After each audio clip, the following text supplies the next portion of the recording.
क्या पूजा के दौरान बहते आंसू ईश्वर से जुड़ने का संकेत है? अक्सर देखा जाता है कि जब हम मंदिर में माथा टेकते हैं, घर में दीपक जलाकर शांत मन से प्रार्थना करते हैं या मंत्रों का जाप करते हैं, तब अचानक मन किसी अनजानी भावनाओं से भर जाता है। बिना किसी दुख, पीड़ा या बाहरी कारण के आंखों से आंसू बहने लगते हैं। उस क्षण मन इतना भावुक और हल्का महसूस करता है कि शब्दों में उसे व्यक्त करना कठिन हो जाता है।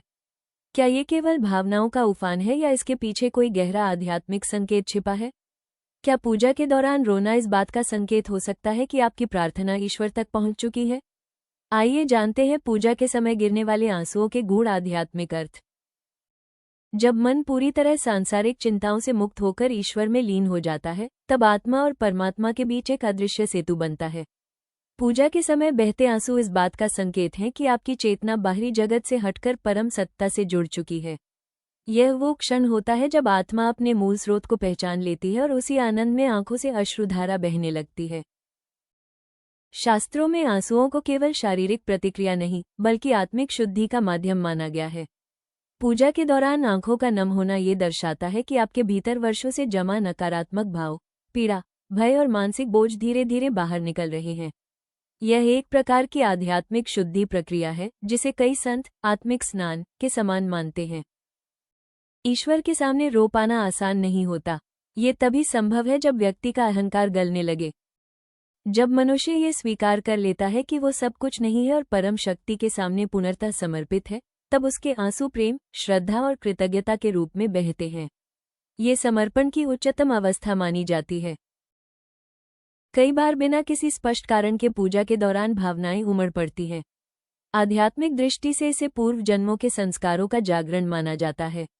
जब आत्मा अपने पुराने अनुभवों, साधनाओं या अधूरी भावनाओं को स्मरण करती है, तो वे आंसुओं के माध्यम से प्रकट होती हैं। यह आत्मा के विकास की एक स्वाभाविक प्रक्रिया है। आत्मा का विकास किसी एक जन्म या एक अनुभव तक सीमित नहीं होता। आत्मा एक सतत यात्रा पर होती है, जो अनेक जन्मों, अनुभवों और चेतन अवस्थाओं से होकर गुजरती है। पूजा या ध्यान के दौरान बिना कारण आंसू आना इसी यात्रा का एक स्वाभाविक चरण माना जाता है। जब हम प्रार्थना करते हैं, तो केवल मन नहीं, बल्कि हमारी आत्मा भी सक्रिय होती है। उस समय आत्मा अपने मूल स्वरूप, शांति, प्रेम और परम चेतना को याद करने लगती है। ये स्मरण बहुत सूक्ष्म होता है, जिसे शब्दों में समझाना कठिन है। जब आत्मा अपने वास्तविक अस्तित्व को पहचानने लगती है, तो भीतर एक गहरी भावनात्मक हलचल होती है, जो आंसुओं के रूप में बाहर आती है। ये आंसू दुख के नहीं, बल्कि आत्मस्मृति के होते हैं। आत्मा अपने साथ अनेक जन्मों के संस्कार लेकर चलती है, कुछ सुखद, कुछ पीड़ादायक और कुछ अधूरे। पूजा के समय जब चेतना गहरी होती है, तब ये संस्कार सतह पर आने लगते हैं ताकि उनका शोधन हो सके। आंसू उस शोधन प्रक्रिया का माध्यम बनते हैं। जैसे शरीर पसीने से विषाक्त पदार्थ बाहर निकालता है, वैसे ही आत्मा आंसुओं के द्वारा पुराने बंधनों से मुक्त होती है। आध्यात्मिक विकास का अर्थ है चेतना का विस्तार। जब व्यक्ति भौतिक पहचान से ऊपर उठकर सूक्ष्म चेतना की ओर बढ़ता है, तब उसका हृदय अधिक संवेदनशील और करुणामय हो जाता है। ये संवेदनशीलता कमजोरी नहीं, बल्कि चेतना की परिपक्वता है।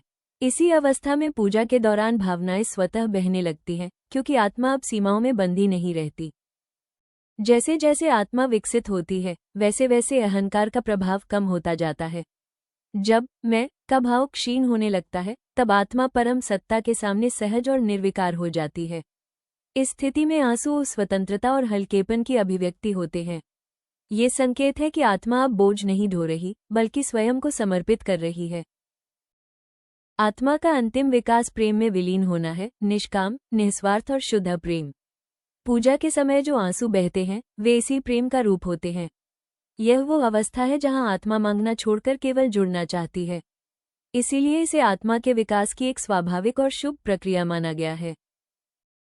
जब मन ईश्वर के सामने पूर्ण रूप से खुल जाता है, तब हृदय अपनी सारी रक्षा दीवारें गिरा देता है।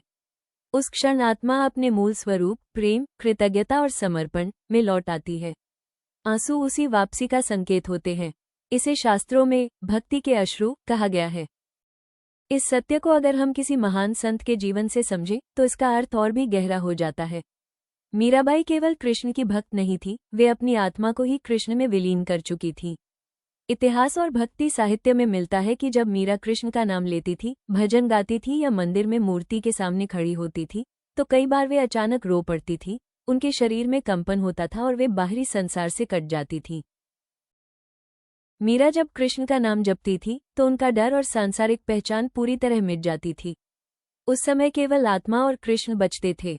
ये आंसू किसी दुख के नहीं थे, ये कृष्ण की उपस्थिति के अनुभव के आंसू थे।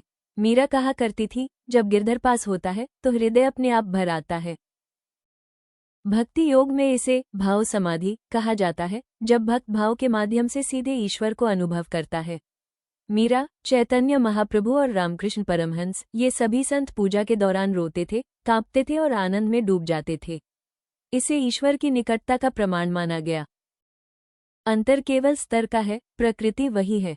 जब आज कोई साधारण भक्त पूजा के समय रो पड़ता है तो वो मीरा की तरह कुछ क्षणों के लिए ईश्वर को छू लेता है। इसलिए ऐसे आंसुओं को कमजोरी नहीं, ईश्वर की मौन स्वीकृति कहा जाता है। जब ईश्वर स्मरण गहरा हो जाता है तब शरीर में एक सूक्ष्म ऊर्जा प्रवाहित होने लगती है। रीढ़ में सिहरन, रोंगटे खड़े होना, हृदय का भर आना, ये सब इस बात के संकेत हैं कि आपकी चेतना उच्च स्तर को स्पर्श कर रही है। यह वैसा ही है जैसे रेडियो सही फ्रीक्वेंसी पकड़ ले, आपकी आत्मा उस समय ईश्वरीय तरंगों से जुड़ जाती है। ये रोमांच बताता है कि आप अकेले नहीं हैं, आपकी प्रार्थना सुनी जा रही है। जब आप सामान्य अवस्था में होते हैं, आपकी ऊर्जा बिखरी रहती है, चिंताओं में, डर में, विचारों में। लेकिन जब आप गहरी प्रार्थना या भक्ति में उतरते हैं, मन शांत होने लगता है और ऊर्जा भीतर की ओर लौट आती है। यही क्षण होता है जब प्राण शक्ति रीढ़ के माध्यम से ऊपर उठने लगती है। ये शरीर का नहीं, ईश्वर का मौन उत्तर होता है। ये कहता है, मैं यहाँ हूँ, मैं तुम्हारी भावना महसूस कर रहा हूँ। शायद शब्दों में उत्तर न मिले, पर यह कंपन, यह आंसू, ये शांति, यही ईश्वर की उपस्थिति का प्रमाण है। ईश्वर ने आपकी भावना को अपना लिया। आप अकेले नहीं हैं, आपकी पुकार शून्य में नहीं गई। आपका हृदय जिस शांति में डूबा है, वही ईश्वर का उत्तर है। कभी वो उत्तर स्थिति बदल देता है और कभी आपको बदल देता है। जब प्रार्थना सच्ची होती है तो ईश्वर शब्दों से नहीं, ऊर्जा से उत्तर देते हैं। और आपके आंसू कहते हैं कि आपकी पुकार खाली नहीं गई। आप देखे और सुने जा रहे हैं।